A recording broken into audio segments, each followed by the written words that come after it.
I'm the mini one, and I'm embracing my 90s self, watching cartoons like Ren and Stimpy, Rocko's Modern Life, and movies like Spice World. Oh dear God, no! That's right, this week's review is the movie Spice World, released at the height of the Spice Girls' fame. And boy, were the girls high as balls. This movie is easy to compare to a similar movie, The Beatles' Help, and how the plot is just everywhere and nowhere at once. So let's take a step into the past, grab a beer and a pipe, and brace ourselves for one hell of a trip. So our movie opens up with our girls singing Too Much at a concert with psychedelic effects. I feel like I'm watching a late 80s porno with little to no LSD. And no, the weed isn't kicking in yet. Spice World? We're like Spice...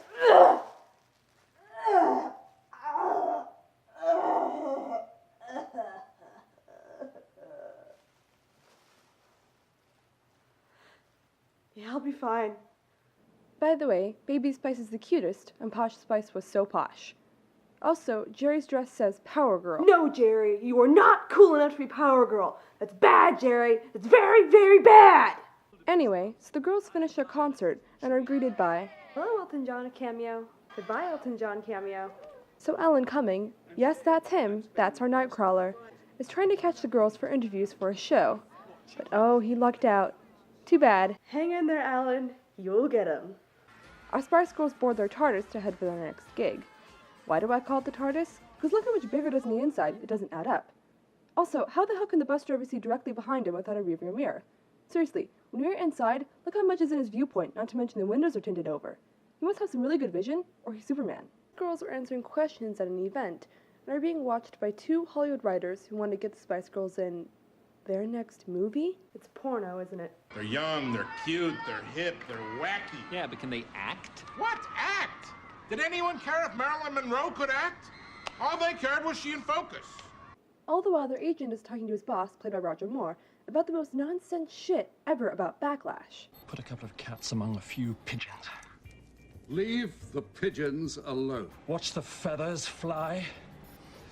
Get some blood on the walls! This guy's a bird fucker, isn't he? Where are you going, hon? I'm gonna stir up some shit. Make the feathers fly. Get blood on the walls! Oh, okay. Make sure to wear protection. Yeah. God. Shit. Anywho. We see the girls rehearsing when... Wait, why is she dressed as an astronaut? Did I miss something? Is there a major gig on the moon? When their pregnant friend shows up. Oh, so that's what happened to the Yellow Ranger. Is that too soon? Anyway, we find out her child's father left her and she's coping alone, while the Spice Girls daydream about being pregnant. It is strange and surreal. Like, she can't remember how many kids she has, and my real question is, who knocked them all up? It was Nightcrawler, wasn't it? Clever boy. When we are given another fucking song. Where is the goddamn plot? Is it Alan Cumming trying to get his interview? The Hollywood writers trying to make a movie? This agent's obsession with pigeons? Or the pregnant friend? Focus, movie, focus! So we get another plot. British Donald Trump getting fed up with his paper constantly printing news about the Spice Girls and wants to split them up. He gets so mad he waterbends a storm in his office. Yes! Who's gonna help me, Brad? Who is gonna... God damn. I think this movie is on PMS.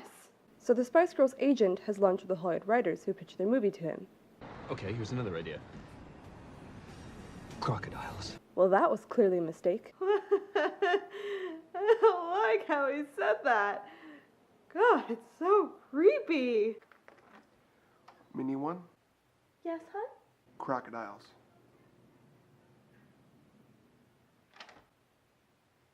Well, I think he's losing it. Anywho, the Spice Girls start thinking of their futures again, and in fact start questioning their personalities and... Oh, I love Clue.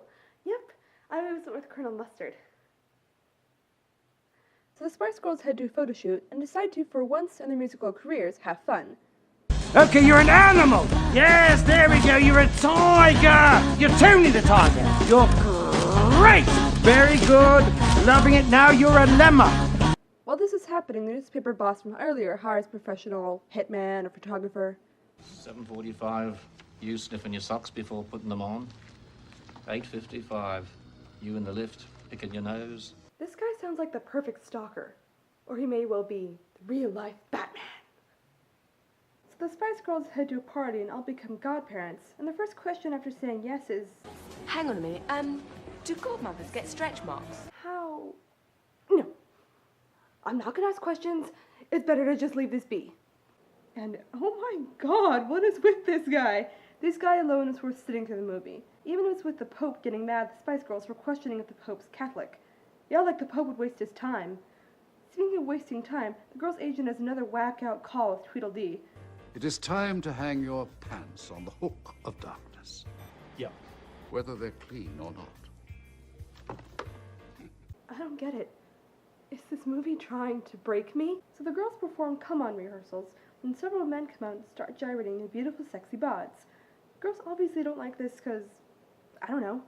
So the agent does a compromise and has the men come out with assless chaps. Must have borrowed them from Elton John. So the girls return to London and have to pull over to use the restroom because all the toilets are clogged. The bus driver won't take care of it. Fix them! Listen, I love these girls, and I'll do anything for them. But I won't do that. This man has seen some shit.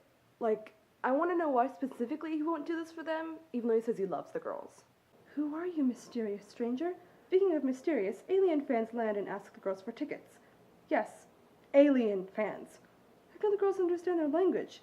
I love how the aliens look like trolls and they aren't clearly wearing masks. Even though you can tell when the girls touch them. It's absolutely genius. So their agent has another chat with his chief. Now, if you pardon me, I'm going to fuck this pussy, because I am Bond. James Bond.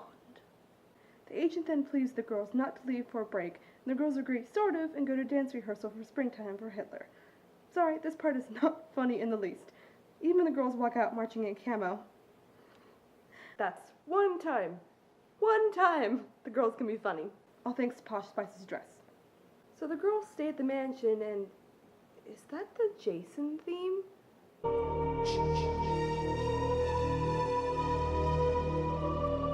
What?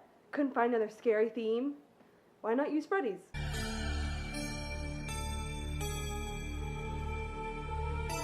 Oh. That's why. So Damien climbs through the...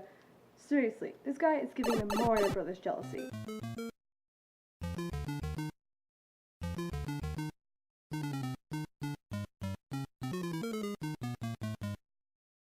I love how every noise he makes wakes the girls, yet he just somehow blends in and hides under their bed all creepy like, Don't mind me, girls, I'm just a curious little monster. So the agent learns that the girls somehow got another article again in the news, and reacts about the same way most people in the audience reacted to this movie. I don't blame him though, for he has another lunch date with the Hollywood writers, and pitched to him Space Force 5. Now that definitely sounds like a porno. Speaking of Mario Brothers, Bob Hoskins makes a cameo as Ginger Spice's disguise in the movie, and he said Mario Brothers was his worst role ever. After that failed porno pitch, the Spice Girls have a couple of girls who win a competition and spend the whole day with them. So what do?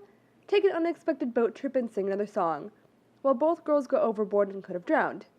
Way to go! Because Damien, our clever photographer, caught it all. Really loves warp pipes.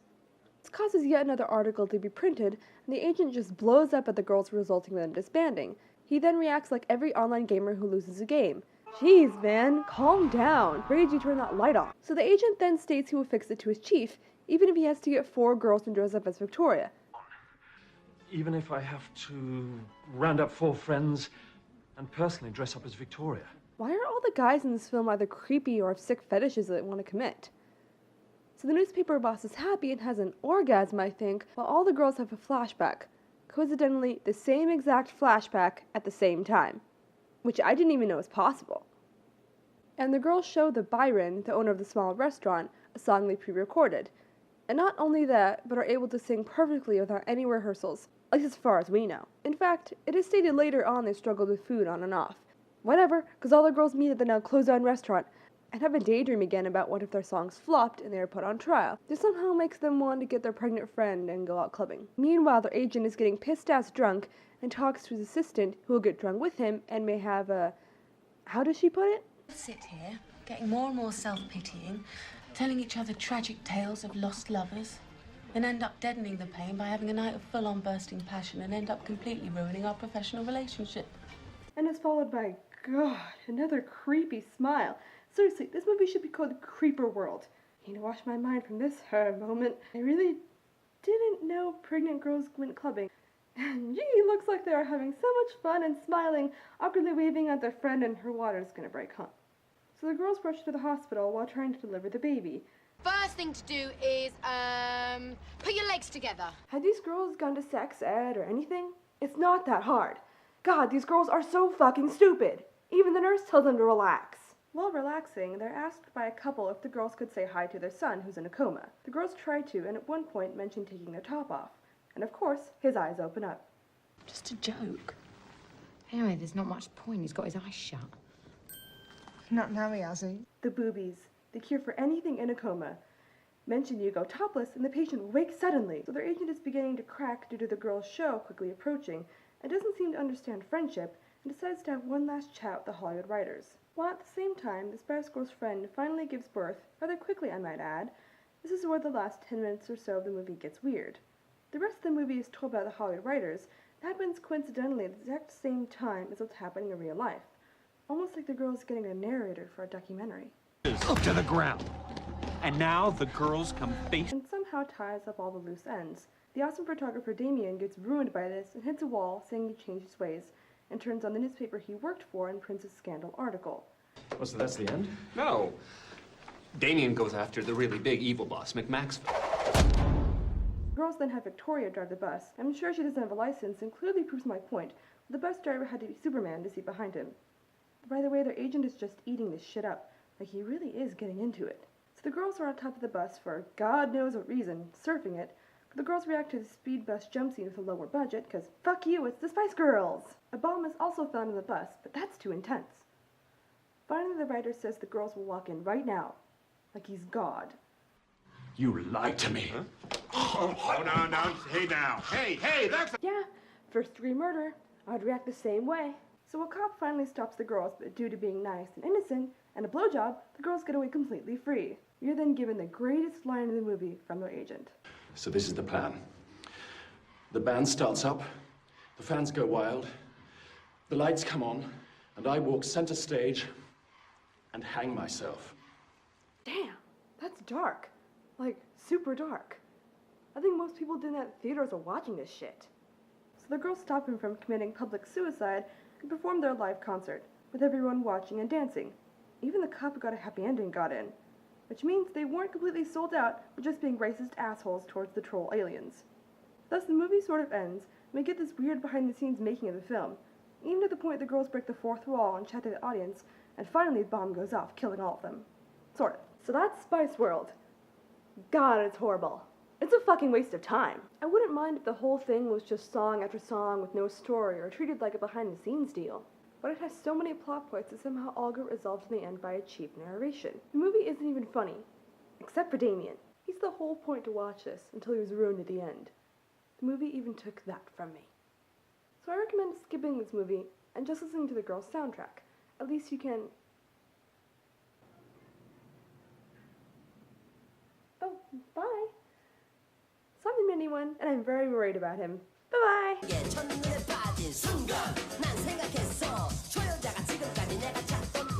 Alright, computer's just gonna lie. Oh! A fucking fish?